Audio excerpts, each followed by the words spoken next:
sternum from front, sternum from behind. Number 1 area covered by left pleura.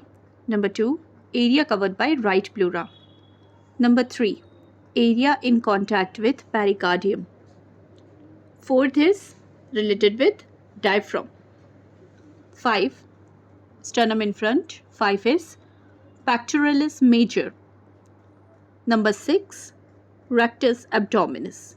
Number 6th area related with rectus abdominis.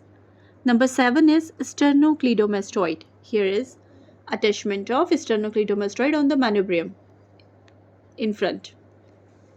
Behind the manubrium, number 8, sternohyoid. Number 9, here is the attachment of sternothyroid.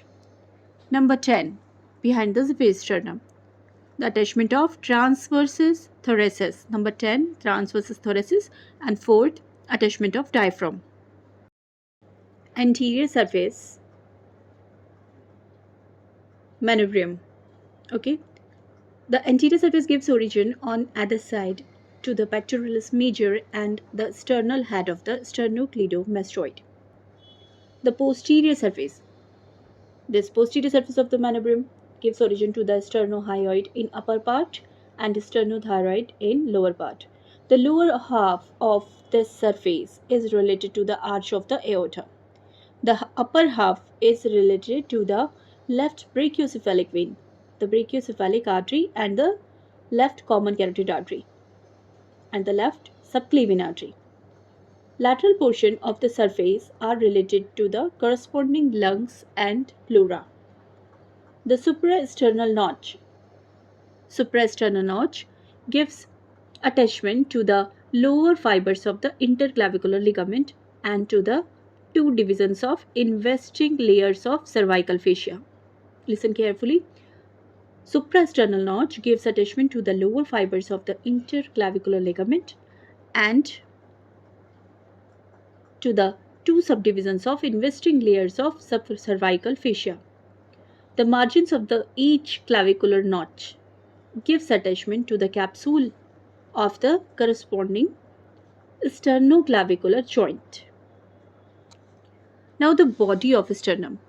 Body of sternum, the anterior surface gives origin on either side to pectoralis major muscle. The lower part of the posterior surface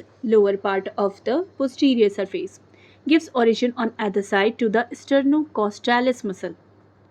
On the right side of the median plane, the posterior surface is related to the anterior border of the right lung, and pleura.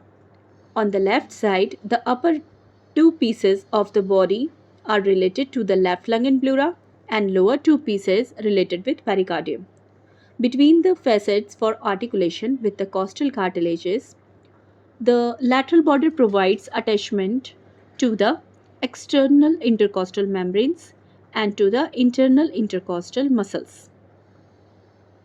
Muscle attachments on xiphoid process. The anterior surface.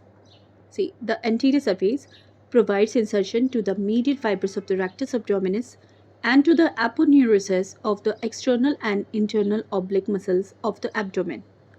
The posterior surface of the xiphoid process gives origin to the diaphragm.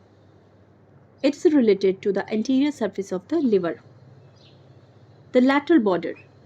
The lateral border of the xiphoid process give attachment to aponeurosis of the internal oblique and transverse abdominis muscle. The upper end forms a primary cartilaginous joint with the body of the sternum, and lower end affords attachment to the linea alba.